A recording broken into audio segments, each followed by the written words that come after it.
नमस्कार। हमारा देश और पूरा विश्व आज कोविड-19 की चुनौती का सामना कर रहा है। कोविड-19 अभी खत्म नहीं हुआ है।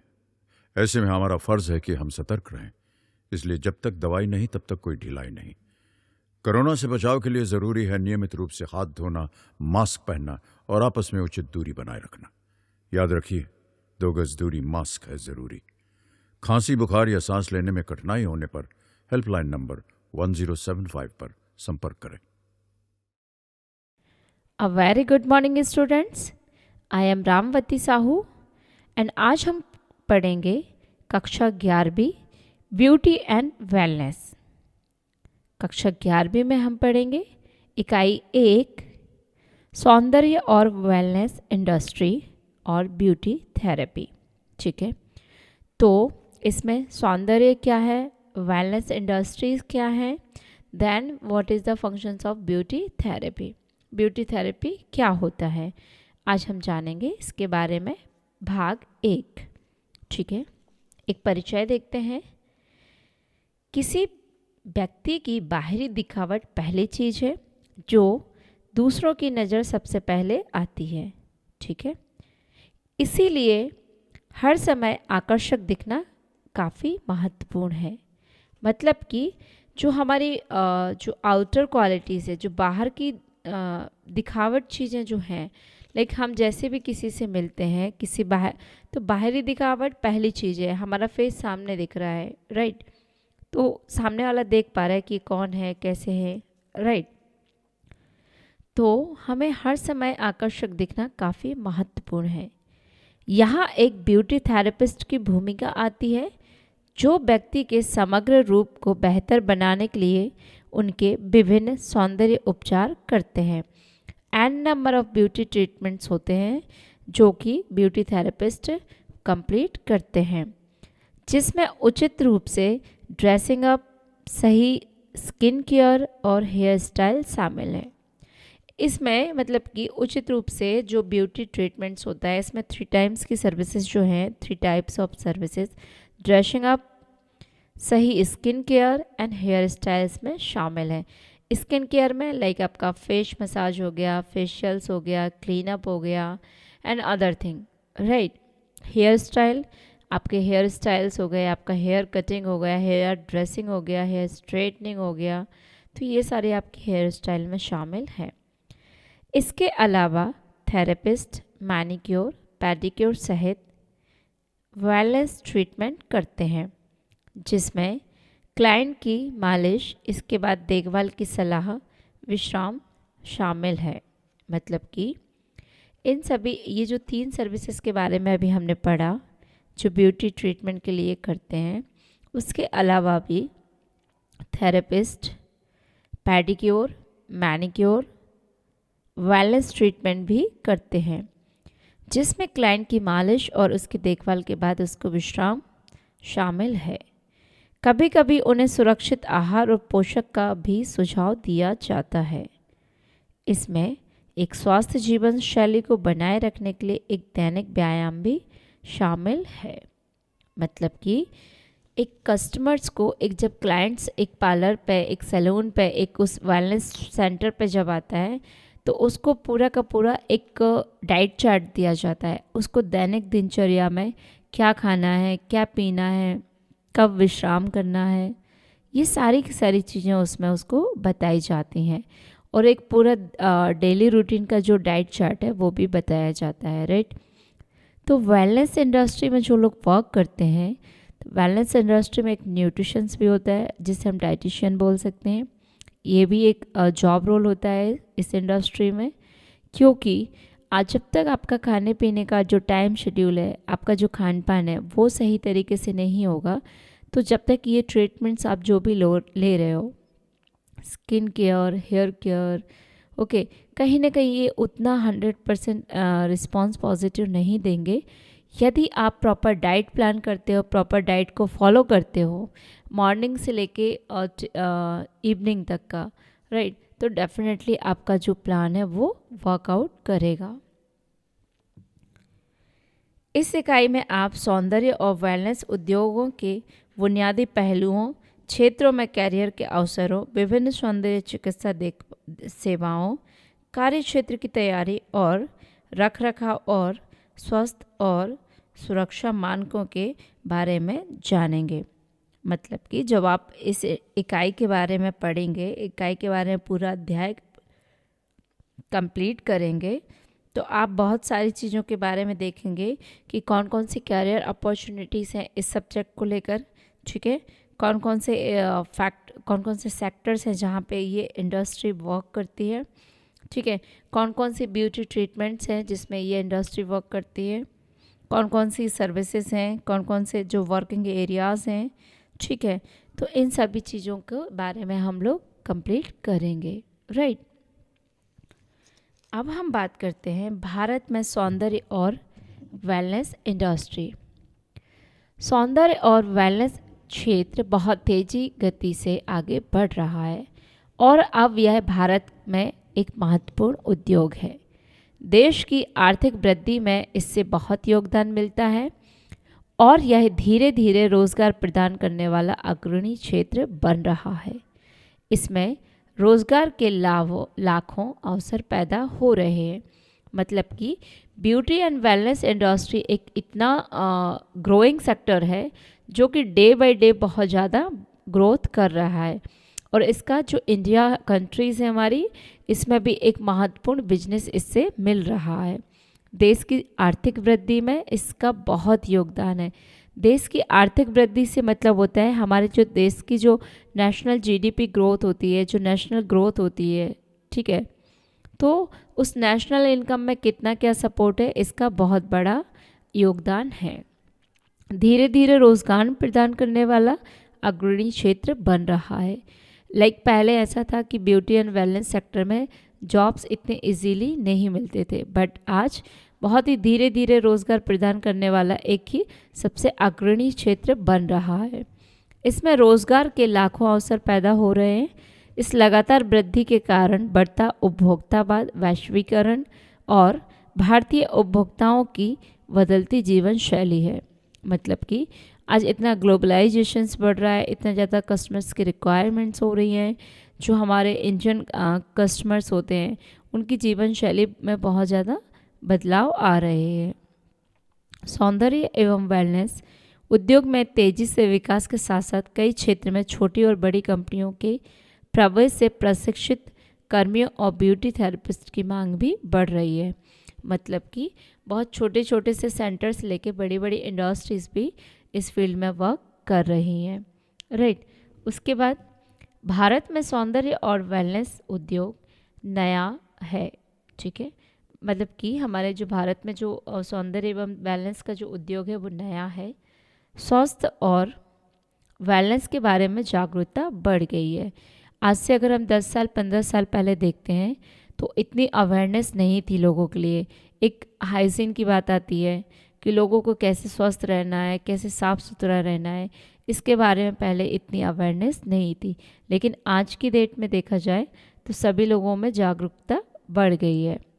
उद्योग फल फूल रहा है और मुख्य रूप से पुरुषों और महिलाओं दोनों के बीच स्टाइलिंग दिखने की बढ़ती इच्छा और अपने बारे में अच्छा महसूस करने के कारण है।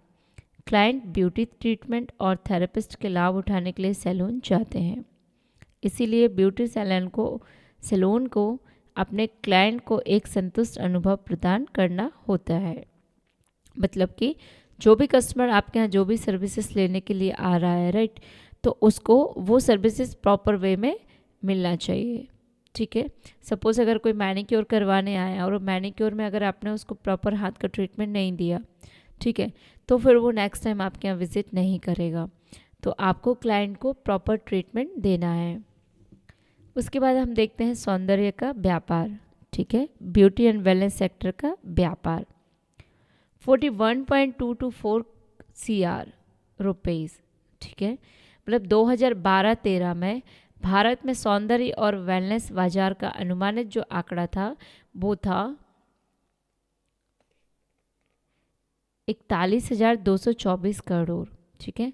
उसके बाद 80,370 करोड़ जो था 2017-18 में भारत में सौंदर्य और वेलनेस इंडस्ट्री का एक अनुमानित आंकड़ा था। जो स्टैटिक्स बोलता है हमारा, उसके बेस पे एक ये अनुमानित आंकड़ा इसमें निकाला गया है।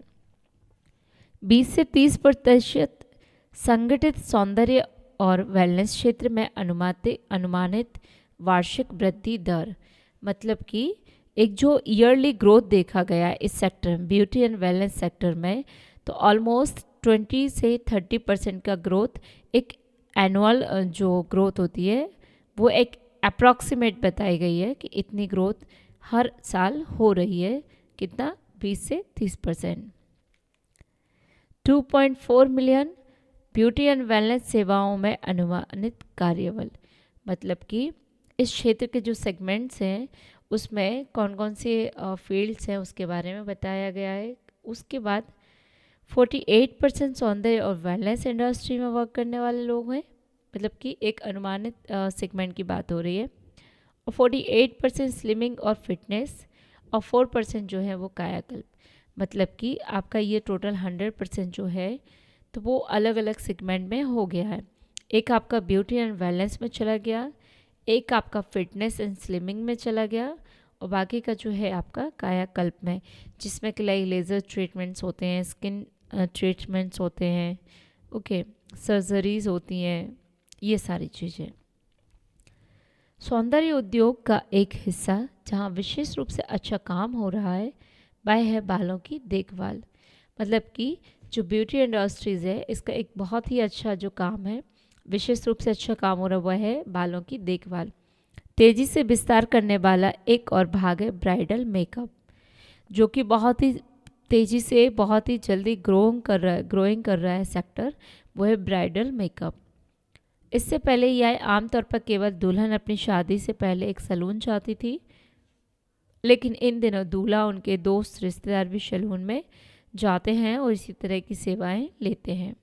ठीक है, तो जो अक्सर इस प्रकार के क्लाइंट के लिए विशेष पैकेज पेश करते हैं, मतलब कि जो लोग इस इंडस्ट्री में वर्क करते हैं वो लोग इस स्पेशल एक लाइक ओकेजनली फेस्टिव सीजन पर या कुछ अन्य ओकेजन पर ये लोग एक पैकेज निकाल लेते हैं। ठीक है, जिससे कि जो कस्टमर्स होते हैं उसको वो पैकेज अट्रैक्टिव लगता है कि लाइक इतने कम रुपए में और इतनी सारी सर्विसेज मिल रही हैं। सौंदर्य और वेलनेस क्षेत्र में वृद्धि के कारण क्या है? आपका एक प्रश्न होता है कि सौंदर्य और वेलनेस क्षेत्र में वृद्धि के कारण कौन कौन से हैं, ठीक है, या कारण के प्रकार क्या हैं। फर्स्ट, लोग अधिक से अधिक सौंदर्य उत्पाद खरीद रहे हैं। आपने देखा होगा आज कॉस्मेटिक में लोग बहुत ज़्यादा पैसा खर्च करते हैं। कॉस्मेटिक से मतलब क्या है कि जहाँ जो आपकी पर्सनालिटी को ग्रूमिंग करे, आपकी स्किन को ग्रूमिंग करे, आपका लाइक पूरा का पूरा पर्सनालिटी डेवलपमेंट करे, राइट। लोग शहरों की तरफ जा रहे हैं और सौंदर्य उत्पादों और सेवाओं का लाभ उठाने के लिए अधिक पैसा खर्च कर रहे हैं। युवाओं को मीडिया के माध्यम से, विज्ञापनों के माध्यम से जानकारी दी जा रही है, जो हर समय सुंदर और आकर्षक बने रहने के लिए उनकी आकांक्षा को बढ़ाता है। मतलब आपने देखा होगा कि मीडिया की तरफ से आज एन नंबर ऑफ कंपनीज़ के एडवर्टीजमेंट निकलते हैं, एन नंबर ऑफ कंपनीज़ बहुत सारे लाइक इवेंट्स ऑर्गेनाइज करवाते हैं, ठीक है, जो कि युवाओं के लिए एक अट्रैक्टिव चीज़ होती है। युवा दिखने वाली त्वचा के लिए मानो एक जुनून है, क्योंकि अधिक से अधिक उपभोक्ता कॉस्मेटिक उपचार और एंटी एजिंग उत्पादों की मांग करते हैं। मतलब कि आज एक जो युवा है और एक जो लाइक 50 ईयर्स के भी जो लोग हैं वो कोशिश क्या करते हैं, उनका क्या रहता है मोटिव कि वो थोड़े से यंग दिखें, तो उसके लिए एंटी एजिंग उत्पादों की मांग करते हैं। एंटी एजिंग लाइक मेडिसिन हो गए, सप्लीमेंट्स हो गए, डाइटरी सप्लीमेंट्स, इन सभी की वो लोग डिमांड करते हैं, और कॉस्मेटिक उपचार की भी। बाजारवाद को बढ़ाने के लिए उत्पादों में और भी अधिक नवीनता लाई जा रही है। यहाँ पर बाजारवाद से मतलब कि मार्केट की आय को बढ़ाने के लिए अधिक से अधिक उत्पादनों को लाने की जो एक कार्यक्रम है वो चल रहा है, कि कोशिश करना है कि ज़्यादा से ज़्यादा वहाँ पर लोग आए। तो ये तो हो गया अभी हमारा सौंदर्य और वेलनेस इंडस्ट्री और ब्यूटी थेरेपिस्ट का एक परिचय। अब हम देखते हैं सत्र 1। ठीक है, सौंदर्य और वेलनेस क्षेत्र में कैरियर के अवसर। सौंदर्य और वेलनेस क्षेत्र में प्रमुख उपभाग, वेलनेस क्षेत्र में उपभाग भी हैं और प्रमुख भाग। सबसे पहले मेजर सबसेक्शंस हैं, लाइक इसमें दिया हुआ है, आप देखेंगे कि सौंदर्य केंद्र हो गया आपका, ठीक है। उसके बाद आपका फिटनेस हो गया, स्लिमिंग्स हो गया, ऑल्टरनेटिव थेरेपीज़ हो गया। तो ये सारे के सारे आपकी क्या चीज़ें हैं, कैरियर के अवसर। सौंदर्य केंद्र और सैलून। ब्यूटी सैलून एक व्यक्ति के समग्र रूप में सुधार लाने के लिए त्वचा, बाल, नाखून देखभाल, अन्य संबंधित चिकित्साएं प्रदान की जाती हैं। क्लाइंट की आवश्यकता के अनुरूप इन सेवाओं को प्रदान किया जाता है। Then hair salon. ये विशेष सैलून होते हैं जो haircut, hairstyle, shampoo, hair curling, scalp treatment जैसी सेवाएं प्रदान करते हैं। और कुछ हेयर स्टाइलिस्ट नाखून और स्किन केयर सेवाएं भी प्रदान करते हैं। उत्पाद एंड काउंटर बिक्री। इनमें सौंदर्य प्रसाधन और प्रसाधन सामग्री सहित सौंदर्य उत्पादों की काउंटर पर बिक्री शामिल है, जिनसे एक सैलून द्वारा क्लाइंट के उम्र से संबंधित स्वास्थ्य और व्यक्ति के मुद्दों को संबोधित किया जाता है। ठीक है, देन हम बात करते हैं फिटनेस एंड स्लिमिंग। इसमें शारीरिक व्यायाम, योग, एरोबिक्स, अन्य मन और शरीर संबंधी प्रथाओं और वजन घटाने की और स्लिमिंग के क्षेत्र में काम करने वाले सेवा प्रदाता शामिल हैं। मतलब कि इसमें आपको एक्सरसाइज कराई जाती हैं। उसके बाद हम देखते हैं कायाकल्प रिजुविनेटिंग केंद्र। ठीक है, इसमें स्पा सेवाएं, स्पा एजुकेशन, स्पा उत्पाद और घटनाएं जैसी अन्य स्पा इंडस्ट्री सेवाएं शामिल हैं। यह क्षेत्र मुख्य रूप से शरीर और मन को आराम देने के उद्देश्य से सक्रिय सेवाएं प्रदान करता है। मतलब कि जो स्पा सर्विसेज होती हैं, लाइक आपके हेयर ट्रीटमेंट दिया गया, राइट, आपको हेयर ट्रीटमेंट दिया गया, उसमें स्पा थेरेपी का उन्होंने यूज़ किया। मतलब कि जब आपका स्पा होगा, हेयर स्पा, तो कहीं ना कहीं आपकी बॉडी को रिलैक्सेशन मिलेगा। आपके जब लाइक माइंड में आपको एकदम कंफर्टेबल फील होगा, तो डेफिनेटली आपको रिजल्ट जो है वो अच्छा मिलेगा, राइट। देन अल्टरनेटिव थेरेपी केंद्र। इस सेगमेंट में अल्टरनेटिव थेरेपी के तहत निदान और उपचार प्रदान किए जाते हैं। मतलब कि निदान और उपचार प्रदान किए जाते हैं। वैकल्पिक चिकित्सा विभिन्न प्रकार की प्राकृतिक चिकित्सा पद्धतियों से संबंधित है। जैसे कि हमने पिछली क्लास में पढ़ा हुआ है, मड थेरेपी, हाइड्रोथेरेपी, ये सब क्या थी, जल चिकित्सा, है ना। तो ये सब क्या है, प्राकृतिक चिकित्सा की पद्धतियाँ थी। तो जो अल्टरनेटिव थेरेपी है, जो वैकल्पिक चिकित्सा है, वो विभिन्न प्रकार की प्राकृतिक चिकित्सा पद्धति से संबंधित है, जो नियमित पश्चिमी चिकित्सा उपचार या किसी अन्य प्रकार के एलोपैथिक या दवा प्रक्रिया से भिन्न है। दवाइयाँ जनरली एलोपैथिक होती हैं, जेनरिक होती हैं, आयुर्वेदिक होती हैं, होम्योपैथिक होती हैं। ठीक है, तो कौन कौन सी चीज़ों की बात हो रही है उसके बारे में आपको ध्यान देना है।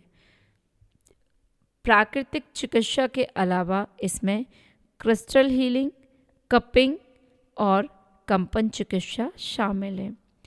मतलब कि प्राकृतिक चिकित्सा तो ये हो गई कि आपको लाइक मड थेरेपी करवा दिया, आपको हाइड्रोथेरेपी करवा दिया, आपको फिश थेरेपी करवा दिया। आपने देखा होगा फिश थेरेपी, कुछ जो बड़े बड़े सैलून्स होते हैं, बड़े बड़े जो पार्लर्स होते हैं, जो वेलनेस इंडस्ट्रीज़ होती हैं बड़ी बड़ी, वहाँ पर फ़िश थेरेपी होता है।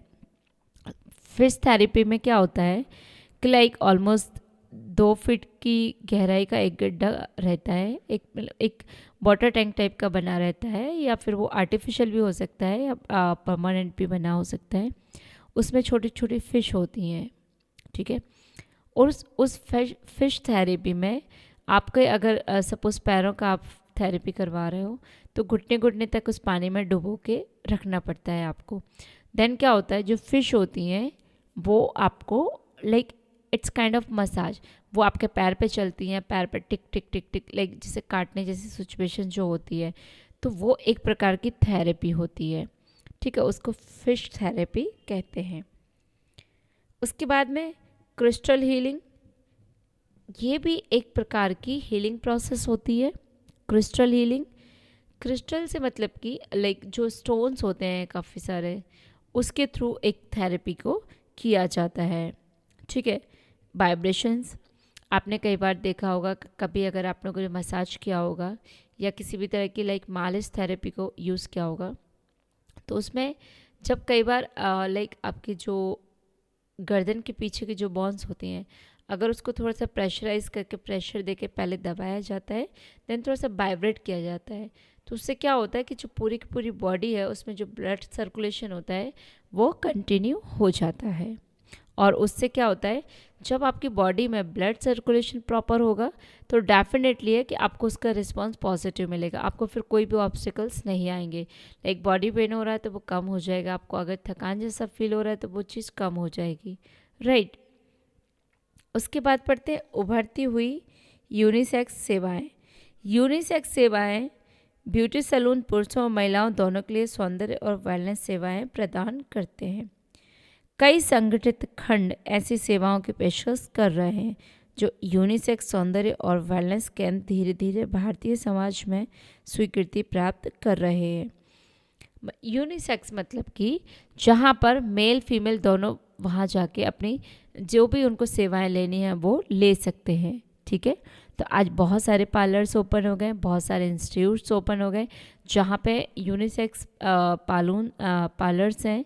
वहाँ पे अगर किसी फीमेल को सपोज़ पेडिक्योर करवाना है या फेशियल करवाना है तो वो उसी प्लेस पे जाके फेशियल करवा लेगी, और उसी सेम टाइम पे अगर किसी जेंट्स को कोई सर्विसेज ले आना है, ठीक है, हेयर कट करवाना है या फेशियल करवाना है कुछ भी, तो वो भी वहाँ उसी पार्लर पे जाके उस सर्विसेज को ऑप्ट कर सकता है। इसमें कोई लाइक ऐसा नहीं होता है कि पहले कि यहाँ पे सिर्फ, हाँ कुछ पार्लर्स ज़रूर होते हैं जहाँ पे स्पेशली लिखा रहता है this is only for female या ओनली फॉर वीमेंस, कि यहाँ पे सिर्फ महिलाओं के लिए आना अलाउड है, राइट। बट जो यूनिसेक्स पार्लर्स होते हैं, जो यूनिसेक्स लाइक सैलून्स होते हैं, वहाँ पे मेल फीमेल दोनों की जेंट्री रहती है, राइट।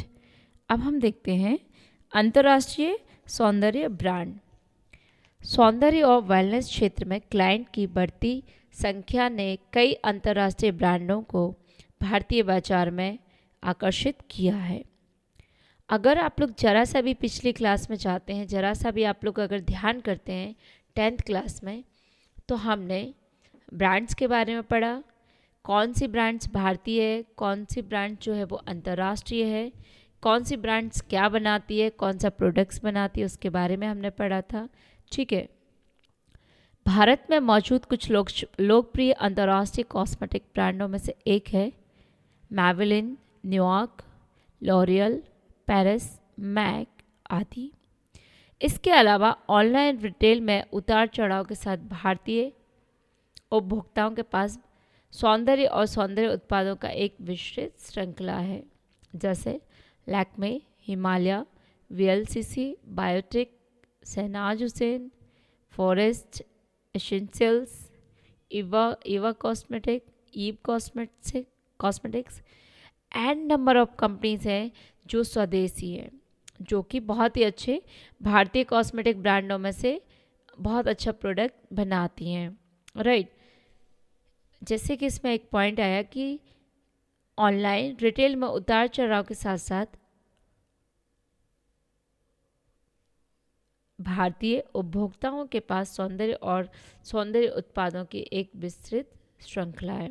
मतलब कि ऑनलाइन रिटेल मतलब कि लाइक हम लोग अमेजन से परचेस करते हैं, फ्लिपकार्ट से परचेस करते हैं। इस तरह की आज एन नंबर ऑफ वेबसाइट्स आ चुकी हैं, एन नंबर ऑफ साइट्स आ चुकी हैं जहाँ पे आप ऑनलाइन चीज़ों को परचेस कर सकते हो, राइट। तो ये तो हो जाता है हमारा सत्र 1 का भाग 1। अगली कक्षा में पढ़ेंगे हम सत्र 1 का ही भाग 2। जब तक के लिए धन्यवाद। किशोर अवस्था संबंधित समस्याओं के परामर्श हेतु समर्पित उमंग किशोर हेल्पलाइन के टोल फ्री नंबर 144225 पर संपर्क करें।